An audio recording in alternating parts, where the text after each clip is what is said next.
বিসমিল্লাহির রহমানির রহিম। আসসালামু আলাইকুম ওয়ারাহমাতুল্লাহ। আমাদের এক নজরে কুরআন সিরিজে আপনাকে স্বাগতম।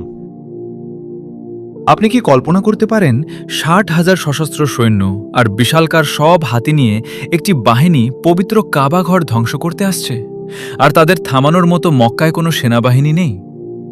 ঠিক সেই মুহূর্তে আকাশ ছেয়ে গেল ঝাঁকে ঝাঁকে ছোট ছোট পাখিতে। তাদের ঠোঁটে থাকা সামান্য এক টুকরো পাথরের আঘাতে ধ্বংস হয়ে গেল ইতিহাসের সেই দোর্দণ্ড প্রতাপশালী হস্তি বাহিনী। কি ছিল সেই যুদ্ধের নেপথ্যে?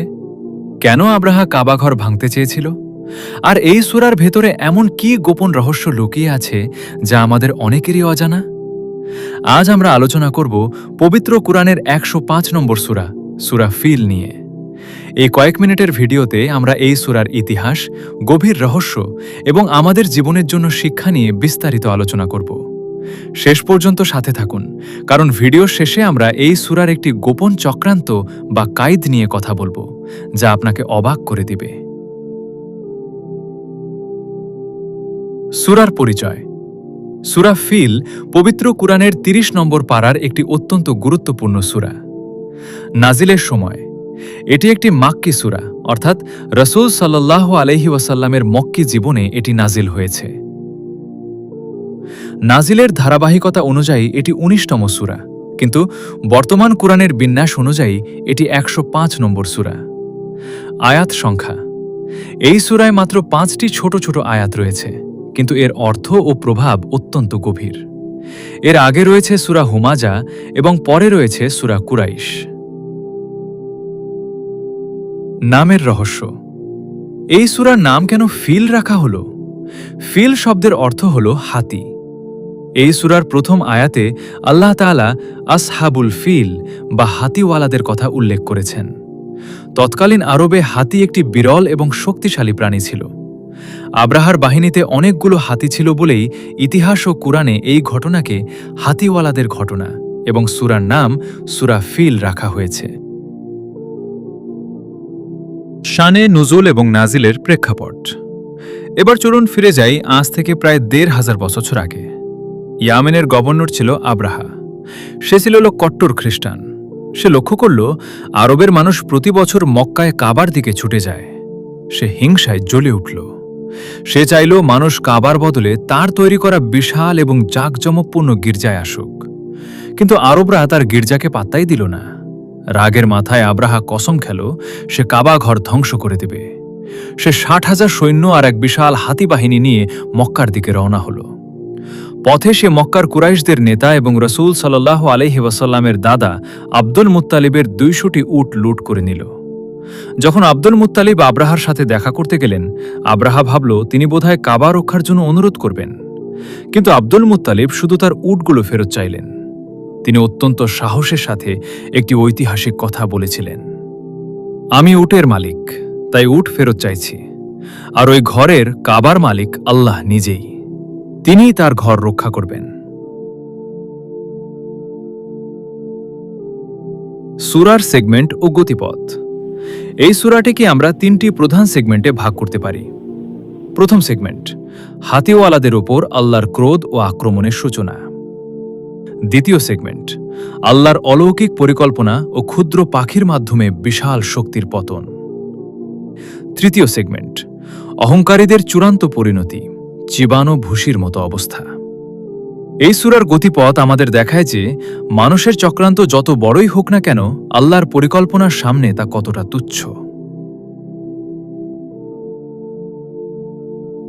সূরার মেজর থিম ও সেন্ট্রাল থিম। সূরা ফিলের মেজর থিম হল আল্লাহর সার্বভৌম ক্ষমতা এবং তার ঘর বা দ্বীনের নিরাপত্তা। আর এই সূরার সেন্ট্রাল থিম বা মূল কেন্দ্রবিন্দু হল অহংকারের পতন। আব্রাহা তার শক্তি ও সেনাবাহিনীর ওপর অহংকার করেছিল, আর আল্লাহ সামান্য পাখির মাধ্যমে সেই অহংকার চূর্ণ করে দিয়েছেন।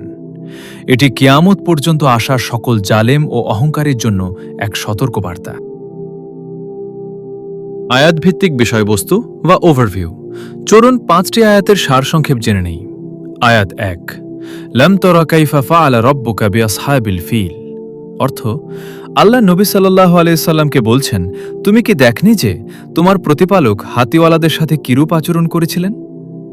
আয়াত ২, আলাম ইয়াজাল কাইদাহুম ফি তদলিল, অর্থ তিনি কি তাদের চক্রান্ত ব্যর্থ করে দেননি? আয়াত ৩, ওয়া আরসালা আলাইহিম তয়রান আবাবিল, অর্থ এবং তাদের বিরুদ্ধে তিনি ঝাঁকে ঝাঁকে আবাবিল পাখি পাঠিয়েছিলেন। আয়াত ৪, তারমিহিম বিহিজারাতিন মিন সিজ্জিল, অর্থ যারা তাদের উপর পোড়ামাটির কঙ্কর নিক্ষেপ করেছিল। আয়াত ৫, ফাজআলাহুম কাআসফিন মাকুল, অর্থ অতঃপর তাদের অবস্থা হল পশুর চিবানো তৃণ ঘাসের বা ভুসির মতো, অর্থাৎ সেই কঙ্করের আঘাতে তাদের শরীর গলে পচে শেষ হয়ে গিয়েছিল। রিফ্লেকশনস ও তাদাব্বুর। এবার আসি সেই রহস্যে যা আমি ভিডিওর শুরুতে বলেছিলাম। ২ নম্বর আয়াতে আল্লাহ একটি শব্দ ব্যবহার করেছেন, কাইদ, যার অর্থ চক্রান্ত।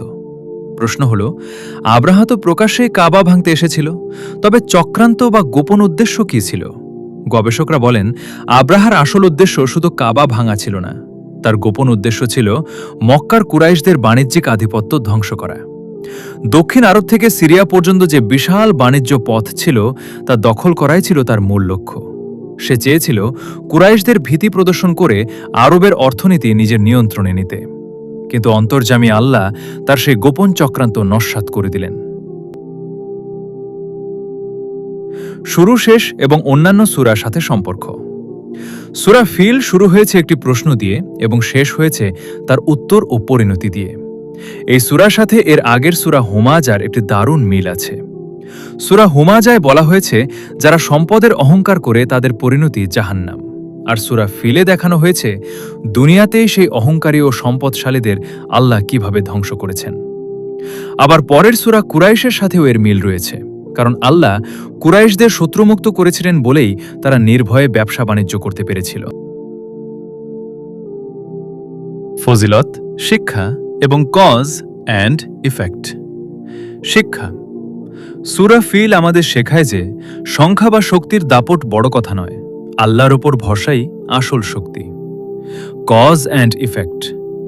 যখন কোনো জাতি আল্লাহর বিধানের বিরুদ্ধে বিদ্রোহ করে এবং আল্লাহর ঘর বা পবিত্র জিনিসের অবমাননা করে, তখন আল্লাহর পক্ষ থেকে অলৌকিক আযাব বা ধ্বংস নেমে আসে। ফজিলত। সাহাবী ও তাবেঈগণ নামাজের কেরাতে এই সূরাটি এবং সূরা কুরাইশ একসাথে পড়তে পছন্দ করতেন। সূরা ফিল শুধু একটি ঐতিহাসিক কাহিনী নয়, এটি প্রতিটি সময়ের জন্য একটি শিক্ষা। যখনই আপনি নিজেকে অসহায় মনে করবেন কিংবা কোনো বড় শক্তির সামনে ভীত হবেন, তখন সূরা ফিল পাঠ করুন। মনে রাখবেন, যিনি সামান্য পাখির মাধ্যমে আব্রাহার হাতিবাহিনীকে ধ্বংস করতে পারেন, তিনি আপনার জীবনের বড় বড় পাহাড় সমান সমস্যাগুলোকেও চূর্ণ করতে পারেন। আজকের ভিডিওটি কেমন লাগলো কমেন্টে জানান। পরবর্তী ভিডিওতে আমরা কোন সূরা নিয়ে আলোচনা করব তা লিখে পাঠান। ভিডিওটি ভালো লাগলে শেয়ার করুন এবং ইসলামের সঠিক জ্ঞান ছড়িয়ে দিতে আমাদের চ্যানেলটি সাবস্ক্রাইব করুন। জাযাকাল্লাহু খাইরান। আসসালামু আলাইকুম।